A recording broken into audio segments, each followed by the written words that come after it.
नमस्कार, आप देख रहे हैं हेडलाइंस न्यूज। दिन भर की ताज़ा खबरों के लिए अभी सब्सक्राइब करें, साथ में बेल आइकन भी प्रेस कर लें। खबरों में आगे बढ़ने से पहले वीडियो को लाइक जरूर करें और अपने दोस्तों के साथ ज़्यादा से ज़्यादा शेयर करें। और आप किस राज्य शहर से न्यूज को देख रहे हैं कमेंट में जरूर लिखें। बता दें, देश को नया संसद भवन मिल गया। इस बीच नए संसद भवन के साथ ही एक और शब्द ही काफी चर्चा में हुई। वो शब्द है सेंगोल। सेंगोल को नए संसद भवन में लोकसभा स्पीकर के आसन के पास प्रधानमंत्री नरेंद्र मोदी ने स्थापित किया है। इसमें हमें कई चीजें समझने की जरूरत है। पूरे विश्व में, खासकर पश्चिम में, हम देखते हैं कि वो अपने पुराने धरोहर को संजो कर रखते हैं। आइसलैंड का बिल्डिंग 930 में बना था और आज भी वो चल रहा है। उनको इस पर बहुत ही गर्व होता है। ब्रिटेन के पार्लियामेंट को 200 साल से ऊपर हो गए, इसको भी देखकर उन्हें गर्व होता। हालांकि पहले भी वो बिल्डिंग थी, लेकिन 1834 में वो जल गई थी, तो दोबारा वहीं बना गया। पहलवान बजरंग पुनिया को दिल्ली पुलिस ने हिरासत में लेने के बाद मयूर विहार थाने में रखा हुआ है।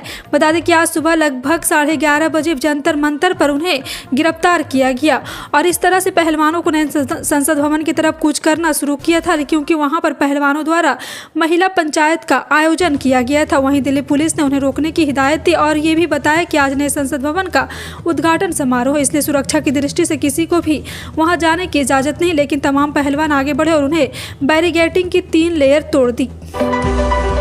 प्रधानमंत्री नरेंद्र मोदी ने रविवार को संसद के नवनिर्मित भवन का उद्घाटन किया। इससे पहले पीएम मोदी द्वारा यहां पे लोकसभा में अध्यक्ष के आसन के ठीक पास ऐतिहासिक राजदंड सेंगोल को स्थापित किया। संसद भवन के उद्घाटन के बाद पीएम मोदी नए संसद के अंदर लोकसभा में पहुंचे, जहां उन्होंने विशेष स्मारक डाक टिकट और 75 रुपये का सिक्का भी जारी किया। इस दौरान विभिन्न दलों के साथ और गणमान्य नागरिक भी मौजूद रहे।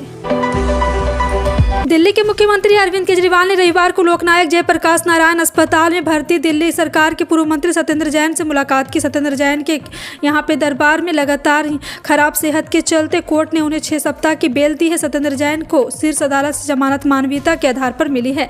ईडी के वकील ने जैन की जमानत का विरोध किया था, लेकिन पूर्व मंत्री के वकील अभिषेक मनु सिंघवी ने अदालत से कहा था कि उन्हें के हालत को देखते हुए कम से कम मानवीयता के आधार पर जमानत दे दीजिए।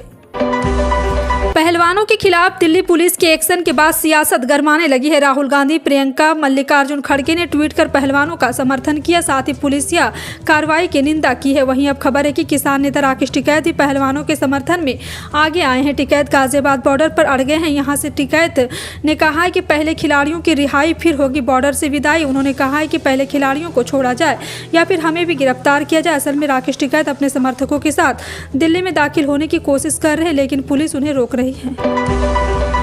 आयकर अधिनियम के तहत करदाताओं को पैन तथा आधार कार्ड लिंक होना अनिवार्य है। इसके अभाव से करदाताओं को अनेक सुविधाएं से वंचित होना पड़ेगा। साथ ही पैन नंबर भी निष्क्रिय हो जाएगा। पैन आधार लिंक करने की अंतिम तिथि 30 जून है, जिसके लिए करदाता सजग होकर अपना आधार पैन कार्ड लिंक करवाएं।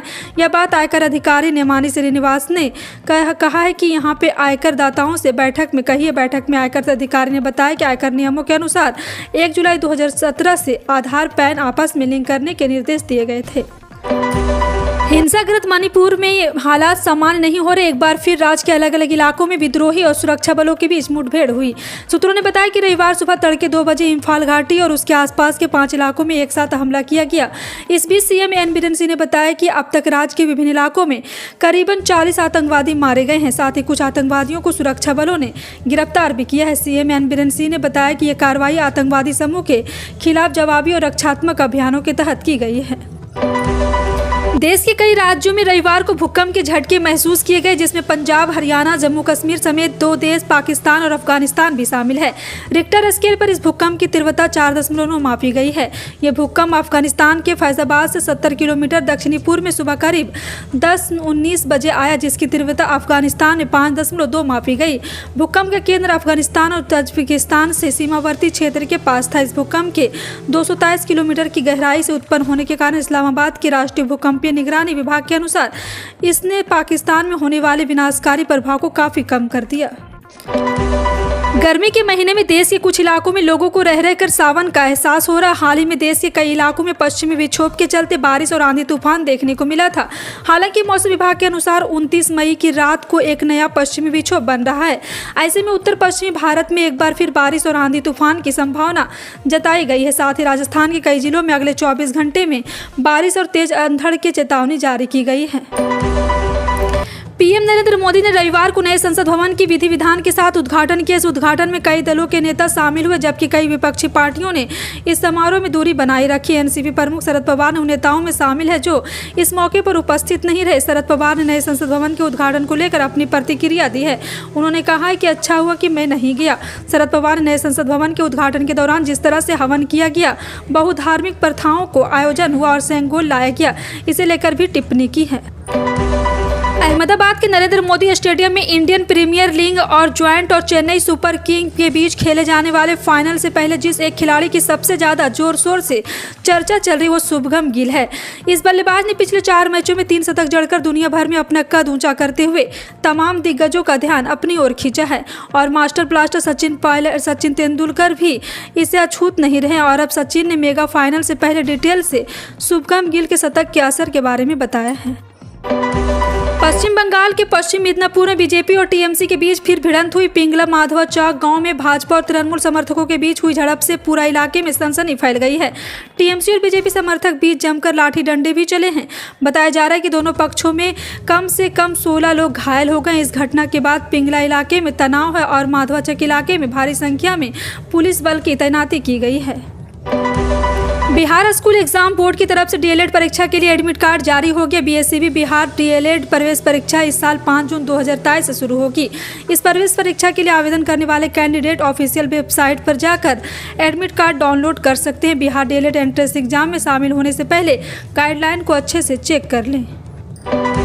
बंगाल में कुर्मी आंदोलन को लेकर आदिवासियों के विभिन्न संगठनों में घमासान मचा हुआ है। राज्य के कुल 14 संगठन ने शनिवार को बांकुड़ा स्थित राधा अकादमी में एक सम्मेलन में united forum of all tribal organisation of West Bengal नामक एक संयुक्त मंच बनाने के लिए एक साथ आए। राज्य मंत्री बरवाहा हांसदा और तृणमूल के अखिल भारतीय महासचिव अभिषेक बनर्जी के काफिले पर हमले विरोध में 8 जून को बंगाल बंद का आह्वान किया है। राज्य के पश्चिमी जिलों में कुर्मी संगठन धीरे धीरे अपने संगठन का विस्तार कर रहे हैं। पहले यह निश्चित था कि प्रधानमंत्री द्वारा बुलाई गई नीति आयोग की बैठक में शामिल होकर पश्चिम बंगाल के मुख्यमंत्री ममता बनर्जी बिहार के मुख्यमंत्री नीतीश कुमार से मिलेगी। बंगाल के मुख्यमंत्री दिल्ली से सीधे पटना जाएंगे। यह बैठक शनिवार को दिल्ली में हुई है, लेकिन ममता बनर्जी समेत 11 मुख्यमंत्री बैठक में शामिल नहीं हुए। हालांकि ममता बनर्जी के दिल्ली न जाने पर भी उनके पटना जाने की योजना में कोई बदलाव नहीं आ रहा है। वो 12 जून को पटना में विरोधी दल की बैठक में शामिल होगी।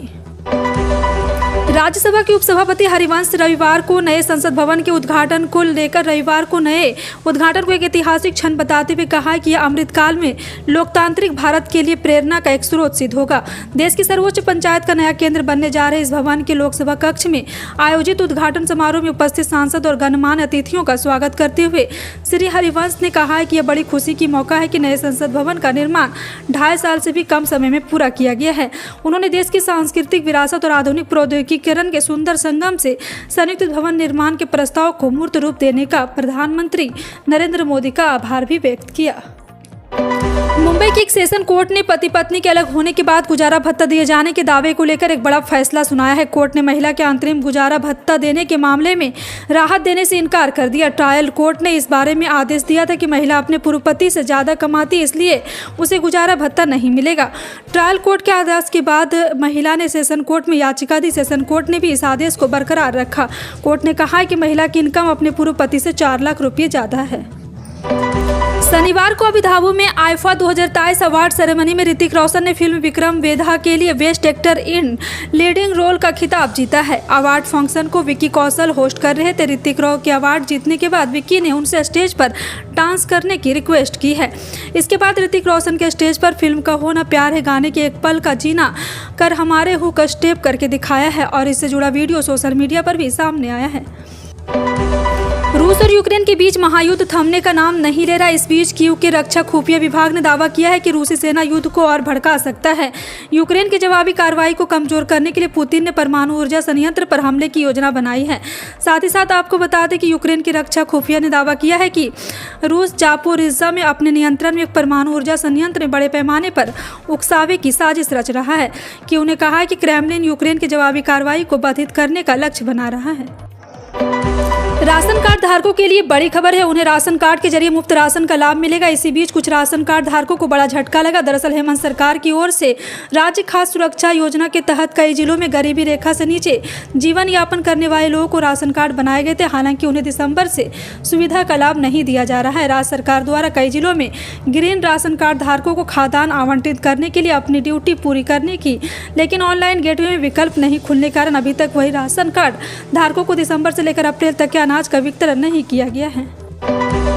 भारत में एक दिन में कोरोना वायरस के संक्रमण के 403 नए मामले सामने आने के बाद देश में अब तक संक्रमित लोगों की संख्या बढ़कर 4,49,89,744 हो गई है। वहीं उपचाराधीन मरीजों की संख्या घटकर 4,972 रह गई। केंद्रीय स्वास्थ्य मंत्रालय की ओर से रविवार सुबह 8 बजे और उद्यतन आंकड़ों के मुताबिक कोविड-19 से 5 और मरीजों की मौत के बाद देश में कोरोना वायरस संक्रमण से जान गंवाने वाले लोगों की कुल संख्या 5,31,864 हो गई है।